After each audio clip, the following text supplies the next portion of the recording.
back with another Break It Down with the Grinder. You got your boy here, the Grinder, and Sky King BJJ. Guys, we're going to recap the fights from this weekend's UFC card. We had Mackenzie Dern versus Angela Hill, UFC Vegas 73.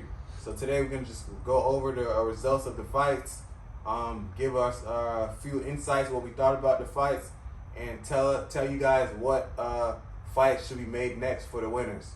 So we'll start again, guys, from the main card and just go from the bottom to the top and let you guys know what happened. So if you guys didn't see the cards, we had good fights this weekend. On the main card, there's only 2 decisions out of 5 fights, and the main event went to decision, but was action-packed. First fight we had was Diego Ferreira versus Michael Johnson. Diego Ferreira won by second round, KO. Second fight we had Joaquin Buckley versus Andre Fiallo.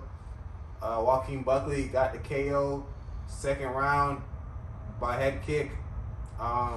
Third fight we had Lupi versus Emily Ducote. Lupi got the unanimous decision. Fourth fight, co-main event, we had Anthony Hernandez versus Edmund Shabazian. Anthony Hernandez got the third round TKO. And then the main event, we had Mackenzie Dern versus Angela Hill. Mackenzie Dern won unanimous decision. So guys, we're gonna now just talk about each fight one by one real quick. I'll tell you what I thought about it a little bit. We'll just talk back and forth, and then we'll go by that. So the first fight, guys, we've seen Diego Ferreira versus Michael Johnson. It was a good fight. Michael Johnson, known for his speed. We obviously knew he shows that every fight. He's looking good. He was avoiding the counters from Diego Ferreira, but then eventually Diego Ferreira just threw a right hand from the outfield, and I mean, literally Michael Johnson, it was like one of those punches where you've seen in the cartoon where the guy gets hit and then the shadow of the ghost goes behind. So he was literally punched, dropped, feet. When he fell, his feet was literally crossed. Like, it was crazy. Then he got hit with a follow-up hammer fist. So Diego Ferreira got the win. Very good win. What you think about it? Yeah, no, Diego Ferreira kind of, answered some questions maybe we would have coming off the layoff. I said in the breakdown last week going into the fights that, speed is the first thing to go. So him taking a layoff and coming back at 38 years old, I didn't see that coming, but made me eat my words, man. Like you said, he threw that overhand like he was throwing from center field. Just speed, man. It was fast. It was nice. Caught Michael Johnson kind of like he didn't see it coming. It looked a lot like the Josh Emmett knockout of Michael Johnson, actually. I think Michael Johnson fell the same exact way last week as he did in that fight. But yeah, they caught him circling right into that hand, guys. He was circling right into the power. Set called double, double power, double impact. And yeah, he went to sleep. So good win for Diego Ferreira. Mm-hmm. Michael Johnson, best wishes to him. Getting towards the end of his career. Been around for a long time. But anyways, Diego Ferreira, he was ranked, I believe, in the top 15 before he left. He has wins over like Anthony Pettis. So now that he came back, maybe he gets a fight that helps him get closer back into the rankings. So maybe we could put him against ranked number 14, Matt Favola, who we seen fight actually last month or 2 weeks ago in May. He fought in May on UFC 288, I believe. That was the card. Aljamain Sterling versus Henry Cejudo. So maybe we put Matt Favola versus Diego Ferreira. Matt Favola, we all know he's a steamroller. He's gonna come out high at tempo and just push the pace, whether it's on the feet or the ground. So that might be a good fight. Yeah, I agree. I think it's a good fight for Diego Ferreira to get back. So the second fight we had Joaquin Buckley versus Andre Fiallo. Good fight. We all predicted this. Wouldn't go to the decision. It didn't. Joaquin Buckley, first fight at 170. He looked the same how he always did. Fast, smooth, quick strikes. But he still is getting caught with a little short, check hooks, little right hands that we see him getting dropped by like Chris Curtis, stuff like that. So it still needs to tighten up on those things. But interested to see him coming down to this 170 division now, new competition for him to fight. And yeah, man, it was kind of weird. I think right before the knockout, he hit the guy with a nut shot or something happened where referee separated the fight. Andre Fiallo wanted to rush, get right back to action. As soon as they get back to action, boom, get caught with the head kick. So sometimes too, I think fighters need to take that into account of like when you get hit or you get hit with something illegal, you just need to really take that time, assess what's going on, and don't just rush back into the fight. I've been seeing that a few weeks now, a few fights where the guy get hit with a groin shot, he gets hit with an eye poke. He's like, okay, I want to fight again. He wants to go right back to action. Next thing you know, he gets caught with a clean knockout, clean shot, and I mean it's legal. So, what did you think about that fight actually? Yeah, I thought it was good for Buckley. It didn't look like he struggled too much with the new weight class or the cut or anything. I mean, obviously it's his first fight in the weight class, so we'll have to see how that looks moving forward. I believe you called that the kick specifically in the breakdown last week, so you know it's good to see he's still throwing up kicks. He's got enough energy to not just you know, like throw one strike at a time, or just, you know, like he's going to abandon what was working for him at 185. And I mean, just beautiful knockout. You know, he standing over the guy too. Maybe hit him after the ref tried to separate him, but hey, come on, man, it's a fight. It was nice. But yeah, man. So maybe Joaquin Buckley moving up in the rankings. You know, a lot of knockouts now in the UFC. He making his way through. Before you know, he might have a record of like having the most knockouts or something. But next fight, we would like to see him fight maybe Jack Magdalena. That'd be a good fight. I believe he's ranked number 14. You give Joaquin Buckley a chance to break through the rankings, and he said he could beat anyone at 170, so let's give him his chance. And okay, so the feature bout, we had Lupe Godinez. She defeated Emily Ducote by unanimous decision. It was an okay fight, guys.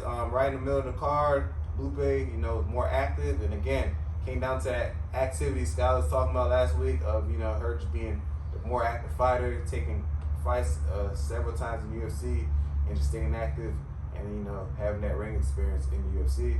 She just pretty much outworked Emily Ducote. Emily Ducote just couldn't really get started too much. And yeah. You know, I missed this fight actually, but just, you know, pat myself on the back for calling it correct.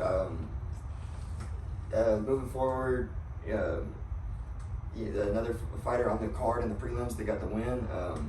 We saw Carolina on the prelims, picked up a nice win. She's been around for a long time. It's another chick that has a lot of fights in the UFC and a lot of experience. I think that would make a pretty good matchup moving forward as well. So that might be a good matchup definitely going forward. So yeah, Lupe Godinez possibly making a matchup. Carolina Kovacic, plus they fought in the same card, so their timelines probably will be the same.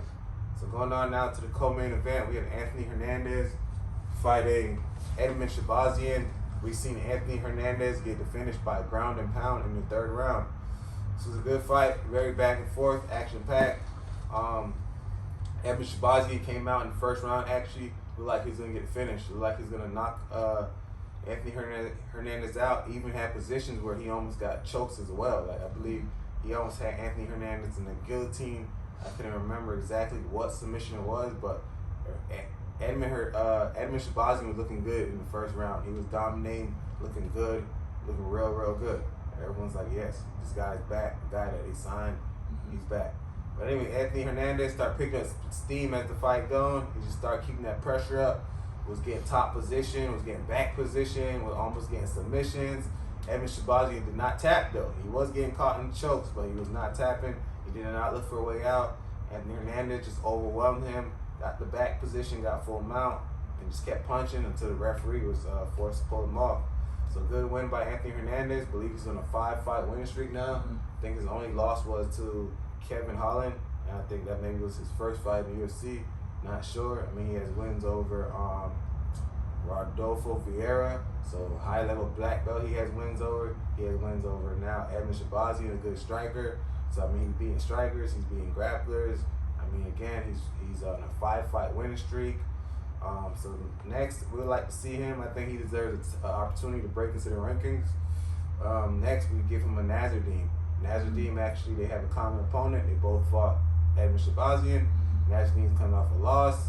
Let's give Nasruddin Anthony Hernandez, and also gives Nasruddin a chance to show improvement, because remember his last fight, he got dominated as well. So let's give again Nasruddin versus Anthony Hernandez. that's the next fight to make. Yeah, I agree. It's a fun fight. I'm excited to see what Anthony Hernandez can do in the future because, I mean, weathered the storm with Edmund Shabazian, and like you said, common opponent with him and Nasruddin have both fought Edmund Shabazian. So let's see who's got the MMA math on point. Yes, sir. So in the last fight, the main event, we had Mackenzie Dern facing Angela Hill. Went 5 rounds, unanimous decision.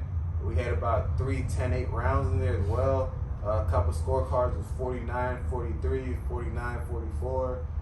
Angela Hill pretty much won 1 round. I believe it was the second round. Mackenzie Dern just came out hot, man. She came out rolling out hot. She was able to hurt Angela Hill. She dropped her with knees to the face. She dropped her with punches. I mean, she landed a lot of ground and pound. Thought she was going to finish her sometimes. I was hoping, if she finished her by TKO, the odds were like plus 1,500. And I mean, she was a couple punches away from doing that a few times. Angela Hill just felt like she couldn't get started. Angela Hill, too, is 38 years old. So I mean, she's getting up there in age. Mackenzie Dern, 30 years old. Seen online, mythical creature, divorced Dern. I mean, she got that aggression in her, man. She got that dog in her. So, yeah, man, it was a good fight. What you thought about that fight? It was a good fight. Yeah, I mean, she came out like you said, fighting. Like you said in the breakdown last week, she came out fighting like a reborn fighter. You know, she's going through a lot with the divorce, and she fought like it. And she came out. She showed improvement in the striking. Not going to sit here and call her an elite striker or anything like that, but you know, she came out. She looked better on the feet than she has before. She was getting her takedowns. She was hunting the submissions, but at times too, she was okay to just sit on top and just beat up Angela Hill. You know, second round was a good round for Angela Hill, but in the third round, Mackenzie Dern landed a nasty knee to the head, and then just from that point on, like, just complete domination. I think the third round was a 10-8, and the fifth round was a 10-8. So, yeah. So she smashed her, man. It was a great fight by Mackenzie Dern. Got back on the winning track. So the fights for Mackenzie Dern possibly next we could look at is she's called out Rose Namajunas. That's possibly a fight they could book. Rose is net ranked number 1. Mackenzie, I think, is number 8 or 7. So that's a possibility if Rose wants to come back. We don't know if Rose wants to fight still. Another opportunity or option she could fight is Jessica Andrade, former champion. Jessica Andrade on a little down skidder right now, but she's still ranked number 4, I believe, one of the top strawweights in the world. Those 2 fights don't work out. Another fight maybe you could do, Tatiana Suarez is going back down to strawweight in August 5th, I believe. She's going to be fighting Verna, who's ranked number 6 or 5. So Tatiana Suarez wins that fight, or whoever wins that fight, actually. Maybe Mackenzie Dern can fight the winner of that fight. So Mackenzie Dern can fight either Rose Namajunas, if Rose wants to come back, Jessica Andrade, depending on how she feels. If she's got knocked out her last fight, actually pretty gnarly. So we'll see when she comes back, or she can fight the winner of Tatiana Suarez versus Verna. Tatiana Suarez, one of the best wrestlers, women wrestlers, and Verna's a black belt as well in her own right, and she's coming off a win as well. So that was the quick recap, guys, of this week's UFC Vegas 73 card. We had Mackenzie Dern versus Angela Hill.